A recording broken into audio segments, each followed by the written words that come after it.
پیارے ساتھیوں، پردہ اور حیا اسلامی معاشرے کی بنیاد ہے۔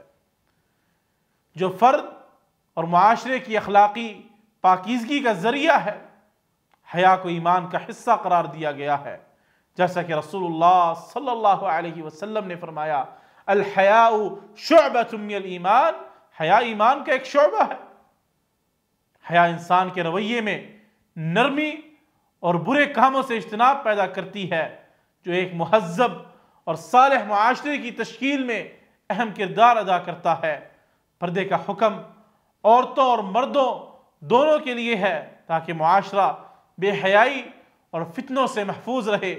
اللہ سبحانہ وتعالی نے فرمایا ہے، قُلْ لِلْمُؤْمِنِينَ يَغُضُّوا مِنْ أَبْصَارِهِمْ وَيَحْفَظُوا فُرُوجَهُمْ، مومن مردوں سے کہیں کہ اپنی نظریں نیچی رکھیں اور اپنی شرمگاہوں کی حفاظت کریں۔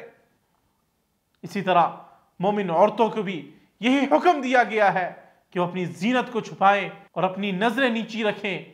فرمان الہی ہے، وَقُلْ لِلْمُؤْمِنَاتِ يَغْضُضْنَ مِنْ أَبْصَارِهِنَّ وَيَحْفَظْنَ فُرُوجَهُنَّ وَلَا يُبْدِينَ زِينَتَهُنَّ إِلَّا مَا ظَهَرَ مِنْهَا۔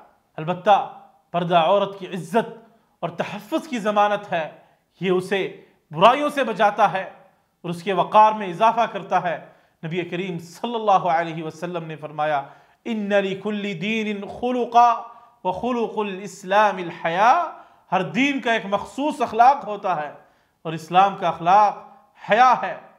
پردہ اور حیا صرف ظاہری اعمال تک محدود نہیں، بلکہ انسان کے دل، خیالات اور اعمال کی پاکیزگی پر بھی زور دیتے ہیں۔ حیا ایک ایسی صفت ہے جو مرد و عورت دونوں کو برائیوں سے بچاتی ہے اور نیکی کی طرف رغبت دلاتی ہے۔ یہ انفرادی اور اجتماعی زندگی کو فتنوں سے محفوظ رکھنے کا ذریعہ ہے۔ اسلام کی یہ اصول معاشرتی سکون اور تحفظ فراہم کرتے ہیں، جنہیں اپنانا ہر مسلمان کی ذمہ داری ہے تاکہ ایک صالح اور مہذب معاشرے کی بنیاد رکھی جا سکے۔